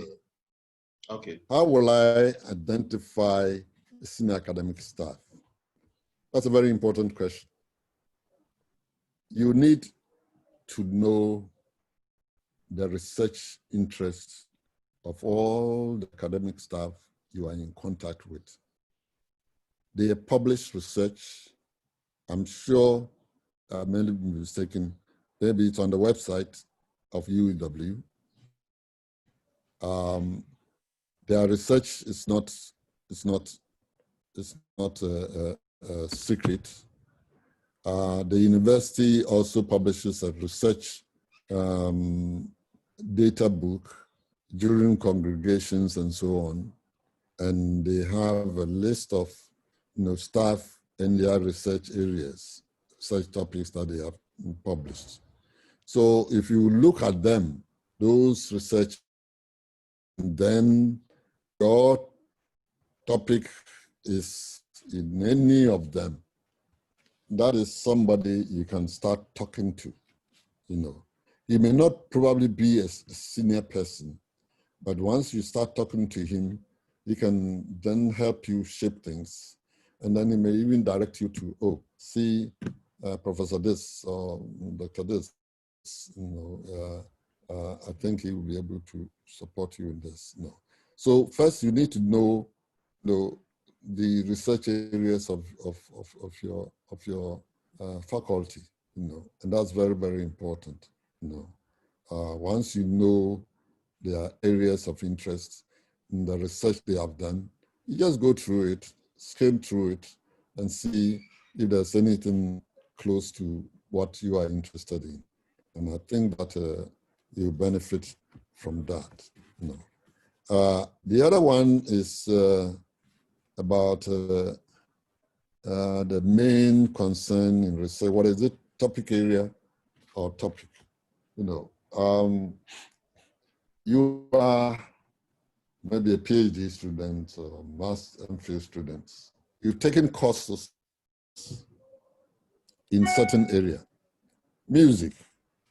Let me use music. You know, so you've taken courses in music. Why have you taken courses in music? Because that is your area of interest. You are interested in music. So you have chosen topic, you are doing your course in music. That may become your area of interest. And therefore, when you are choosing a topic, you know, you look at your area, you look at, you know, the body of research in your area, you know, and then look for information, you know, to see where, you know, research is going in your area. What is the trend of research in your area, you know? And then look at if there are any gaps and so on. The suggestions I made as to how you should look at the topic, you should look at the abstract, you should look at the, you know, introduction, you should look at the references and the recommendations and conclusions. Yes, they are very important, you know, for you, you know. So if you want me to say which one is the main thing, they are both important. Your area allows you to choose topic that you are more familiar with, you know. If you choose a topic in music, you choose a topic in science, the science professors will tell you, then you have to go and read this, you have to do this course, you have to do that course to come up before you can you can do that research, you know. So you choose something in your area, you're comfortable with it, and then you can proceed with it without any major hassle. And then you have all your professors in music who will then help you, you know, with your work. The other one is the online policy briefs and other things and so on. Yeah. Yes. Yeah. Let me give you my own experience. At one time, I saw an article which I thought was very interesting, and I was interested in it. You know, and this is just about 3 months ago or 4 months ago, and I couldn't access that article. So, how do I do this? So I sent a message to the librarian. So, librarian, I need this information. You know, can you help me with it? He said, oh, Prof, no problem. We can get it easily for you, you know. So, you know, time I got the information, you know. So that's why I said the library is very critical. You know, they know what to do, you know. If it becomes, you know, desperate, they find a way out, you know. There's an article I wrote some time ago, you know, and I haven't forgotten about it. Then I got an email from UNESCO. If I could give them, I didn't know where to get the article from because I've forgotten about the article, but I remembered the journal we published in. So I searched and searched through, and I found it, and I sent it to them, and they were happy with it. I mean, there are ways of going about it. The library is a great resource. Let us utilize it. I don't know how many people go to the library. Sometimes we think that it's a bother going to the library and so on. Let me go on the internet and do whatever I want. But a library is a great resource. And people are there employed, paid for them to help us. Let us utilize them. Okay. Ima, you can go ahead. Okay, Prof. So there are other concerns here. This person says that how can one frame a postgraduate research topic to attract funding from donors? And then Madam Ophelia says that thank you so much for this wonderful topic. Can we get his email address and also the video? Madam Margaret, Madam Ophelia, you will get the presentation and then the slides. So don't worry about it. We'll send it. We'll make it available for you. Then Derry Gilly Music Lab says that, Prof, please, I want to ask if I am choosing a topic based on my subject area. Is it necessary to choose from my major? For example, I am doing music. That is my study area. And under music, we have various categories. My major is composition and theory. Does that mean from the same music, can't I choose a topic from, let's say, ethnomusicology or education in music, which is not my major? Okay. And then Madam Ophelia again is asking, please, how can I generate keywords for my research? Then Matthew asks, please, Prof, is it appropriate to engage in collaborative research in postgraduate studies, especially if the research topic requires many hands or expertise? Thank you. Okay. Yeah, I think they are all very, very exciting, questions. I can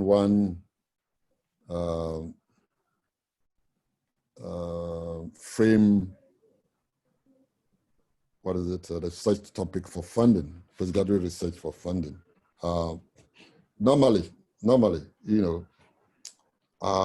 for postgraduate researchers to get funding, it means that there is a major researcher in the university, maybe a supervisor or research, senior researcher in the university.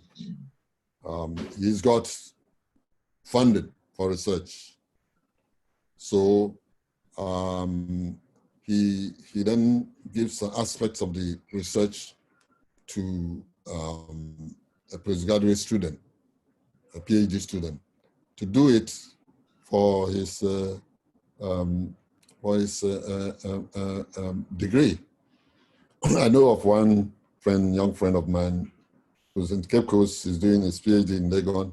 And then when he went there, they said, oh, this is the research we're doing in this area. We've got funding. Are you interested in taking part? I said, yes. Yeah. Then you choose an area that you can use for your PhD. So that's what he's doing at the moment. He's just about to even finish. But for you to write to a funding agency for funding, the funding agencies have certain criteria. Your research may not be part of what they are interested in. So they will just push it aside.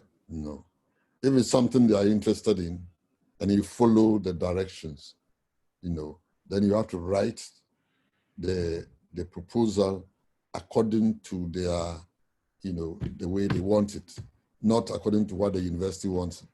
No, because university is going to judge you on what they expect from you. No, not what the funding agency expect from you. No, so it's dicey here. But when you have a researcher who's doing, a major research for a funding agency, it's more likely that you can do that. It can give you part of it to do for your research, work, and then he also gains, from that. Depends upon the number of years that the funding is for. If it's for 6 months, you are in trouble. You can't be part of it, but you can get ideas from it, maybe even for your topic, or future work, So that's Then there's one on music. Whether you are in the area of comparative theory, right? And then you want to do something in education Musicology. or ethnomusicology. Have you taken enough? First ask yourself, have I taken enough courses in ethnomusicology or in education? No. Am I confident that if I choose a topic in these two areas, any of these two areas, I can proceed, well with it? What are my main area? How did you choose your main area? If that's not of interest to you, why did you choose it? In the first place. Your main area is always an area that you really love to be there, So unless you chose that and later when you got dissatisfied with it and so want to move to another area. Yes, you can move to another area, but you must have the knowledge, the required knowledge in that area, because you are building on knowledge, the information that you have. The knowledge base should be strong for you to be able to, be somebody, because when you qualify and have your PhD, you'll be seen as somebody who is an expert in a comparative theory or expert in ethnomusicology. Do you have enough knowledge on that? No. Have you prepared yourself for it? No. So it means you need to study, and sometimes they will be asked to take, there's a course in at the master's level, go and take the course, so that you can improve your aim in that. I'm suggesting this because it's so important. I mean, you can't carry out research without knowledge. The knowledge base is so important, for you to be able to proceed without any problem. If your knowledge is shallow, you'll be struggling. You'll be wondering why things are not going well. And then in the end, you may probably leave the system and so on. So choose an area you are comfortable with, an area you have interest in, an area you have knowledge in. And I think that will help you to overcome any distractions that come in. You'll be able to, overcome it easily. The next one is, how can I select keywords? Yes. As you read, as I said, any words that are different from what you have, of, or that you read this journal, you need another journal, and they're using similar or the same words. I need to understand it. So you note it, that this is a keyword I need to understand. And then there are other keywords that may also come in. So we need to keep them all there in your notebook and then search for them later on to find out, what does this really mean, and so on, But one other thing that you need to know, that when you are doing this background study and literature search, you need to have at least one classical study, that probably opened the way for things to happen,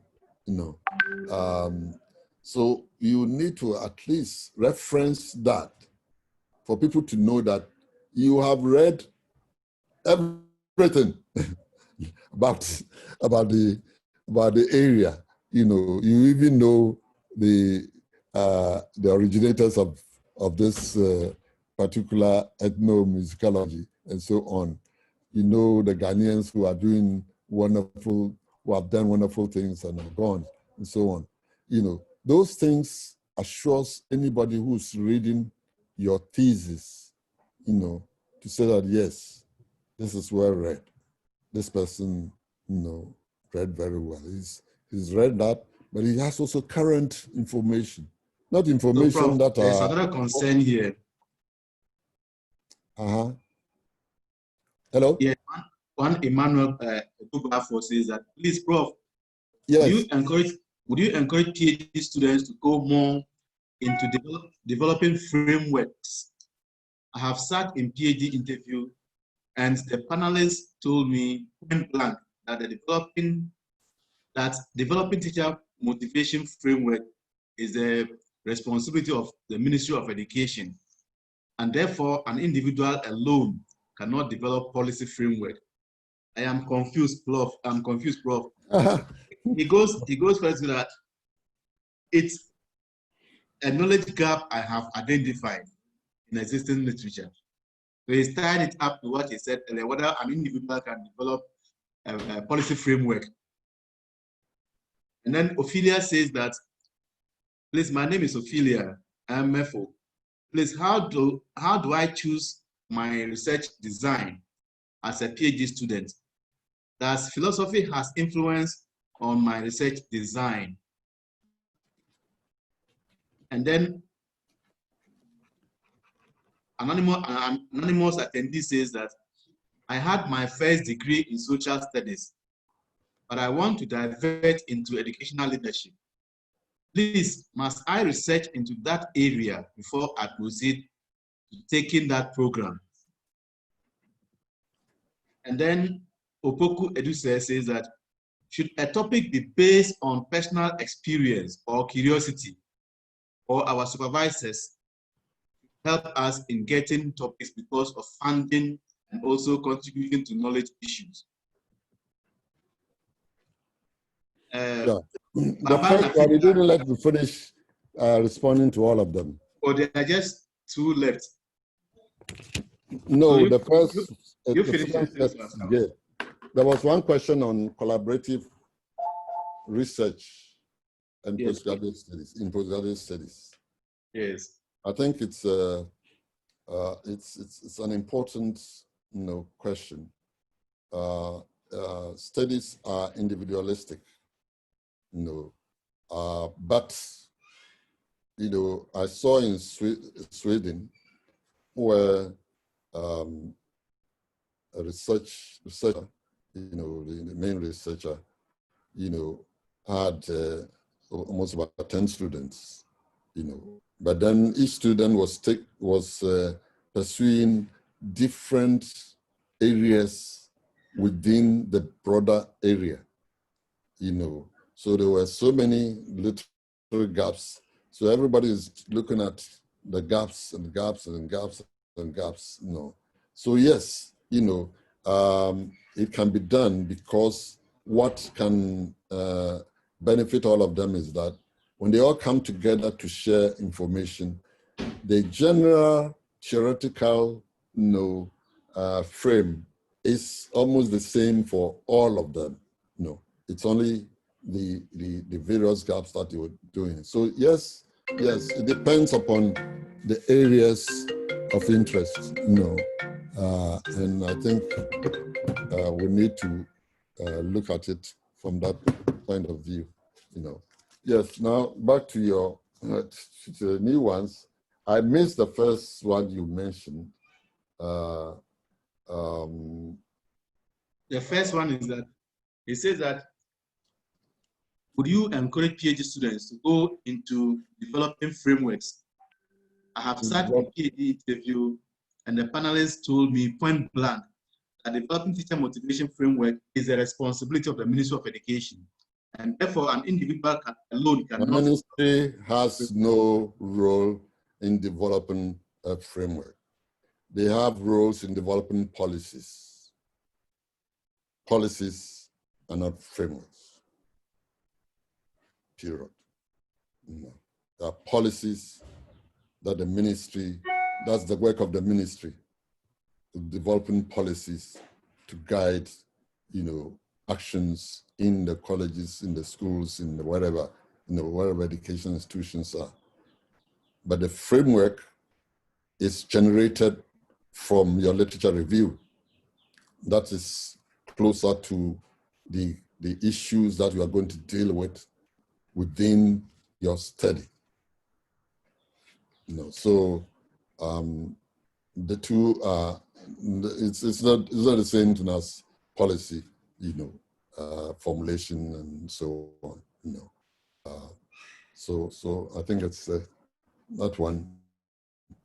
I disagree with that. I mean, if that's what it's saying, I disagree with that. If you look at studies done in MIT, in other places and so on, the theoretical framework is there. So what are we talking about? I mean, it should even be one of the topics that we discuss, with graduate students, because I think many graduate students are getting, confused with some of these things. I know that day, tried to do it, at some point in time at IRIS, but we didn't. But I think we need to, clarify this, for students to look at this very well. And then the next one is what? First degree, how do I first degree in research education. Design as a PhD student? Does philosophy have an influence on my research design? Yes. That philosophy has an influence on research design. Yeah. I wish you could describe the person could describe a research design. For me, what is the research design that the individual has? Unfortunately, this system doesn't allow them to talk, right? No, it doesn't. Okay. We must find a way of getting them to talk directly, so that they could explain some of the things, and then, so that we have a good interaction.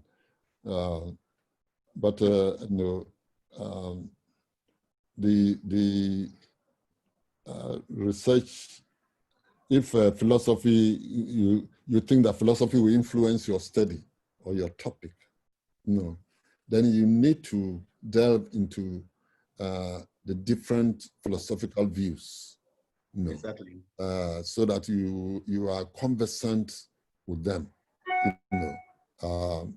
As I said from the beginning, at least one of the major areas is either using the positivist paradigm or the interpretive paradigm, and all these things come with what kind of methodology do I use, what is the validity, and so on and so forth. It comes with all those things, So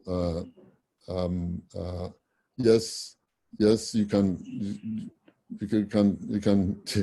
have to know the philosophical viewpoint that you are projecting. You can't use all of them.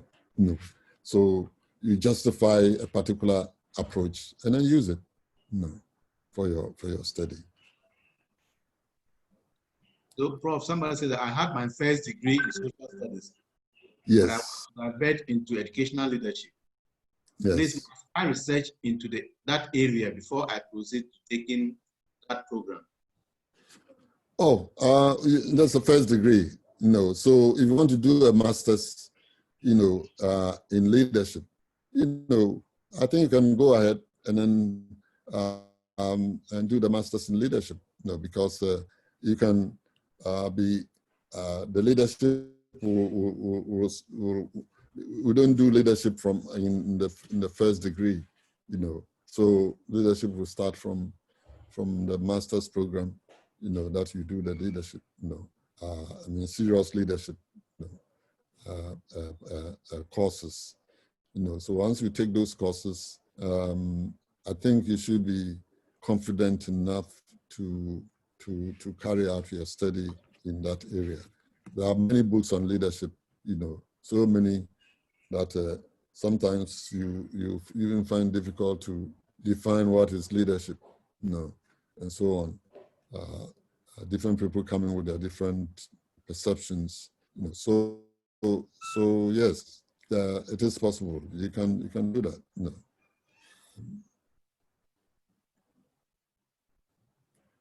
Yeah, is that all?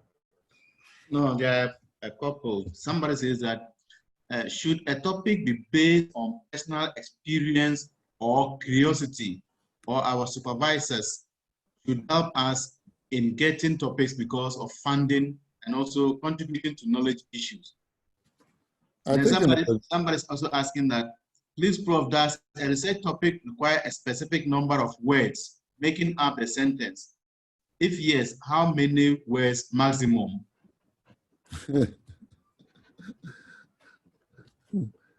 Okay. Yeah, let me look at the last one. Should a research topic be constrained by the number of words? I think what you're trying to get to is clarity. The research topic should be very clear, unambiguous. No, you look at it, you cannot interpret it in another form. No. So that is what is important. And because the research topic, should also be manageable. If you go through the criteria that I've given, you look at the magnitude of the topic, can you really do that? So that allows you to, narrow it. You look at, the uniqueness of if they all follow those things, I don't think the number of, you are not going to write a whole paragraph for a topic. That one, no. It's just a one sentence, one straight line. Sometimes it's not even a full sentence, but I think it's the important thing is that it follows a certain logic. And that logic is the criteria that you have. The topic should be of interest to you. If it's suggested by somebody and it's not of interest to you, forget it. You will leave it somewhere along the line. No. And it will not help you in your future because it does not really coming from you. You have no motivation for it. You must have a motivation for it. Even if your research supervisor, is doing work in that area and you are not interested in it, you don't go for it. Maybe you go for it because maybe give you some funding, but is it of interest to you? I mean, that is the major question you have to ask yourself. For all the criteria, the most important thing is the interest. Because you have to spend hours and hours, sleepless nights, to work on your study. So if you don't have any interest, you will not spend those times. You go and do something else, galamsey somewhere, and then the topic itself will be, put aside.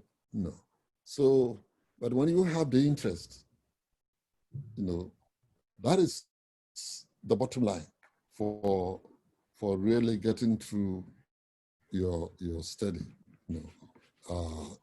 No amount of AE will help you. I think choose a topic of interest to you, get a supervisor who is interested in the topic and can assist you one way or the other, and the rest is just in terms of techniques. How do you go about it? So there are two concerns now left. Victor wants to know, thank you, Prof, for the wonderful presentation. Please, how clearly can a research problem be stated? Thank you. And then Ophelia says that, please, can you give us the difference between the conceptual and theoretical framework? It's confusing from Ophelia. Yeah.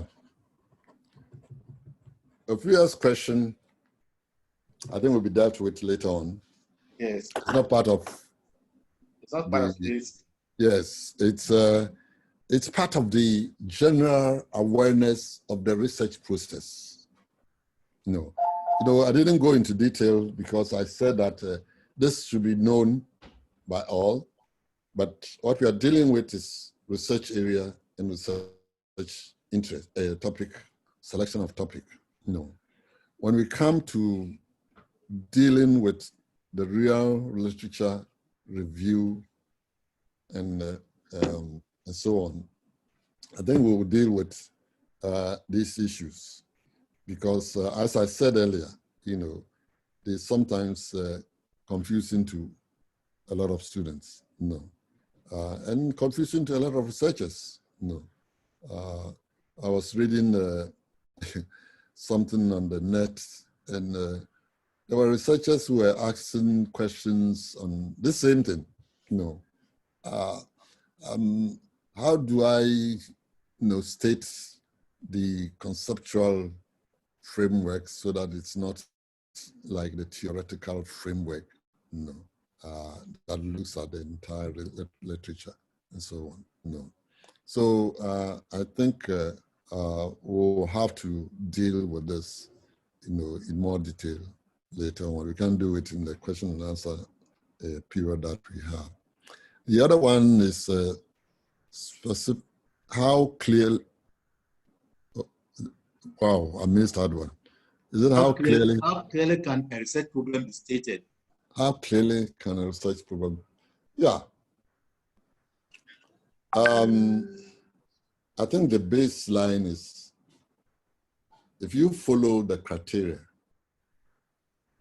that has been given, it helps you in one way to come up with a clear statement, a statement of originality, a statement, that really contains measurable systems, that requires probably qualitative, quantitative, and mixed methods approach, and which we are not going into detail now. I hope that we'll get the chance to get the students through. So once you go through it, my idea is that it becomes so clear to you that this topic, is what will help me to get through this. And let me just repeat again the fact that sometimes it's not one topic. Some of us have to choose topics, go through them in order to ensure that the best one is taken.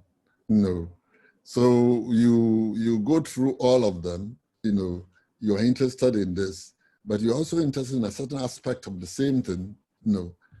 Which one do I choose?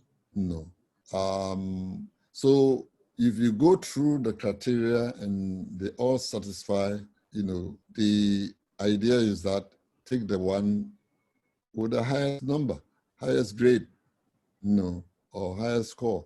And then and then proceed, because we are interested in all of them. So this one is the one that has shown that, yes, I can really handle this one without any problem. You know. So the clarity, you know, means that when anybody reads it,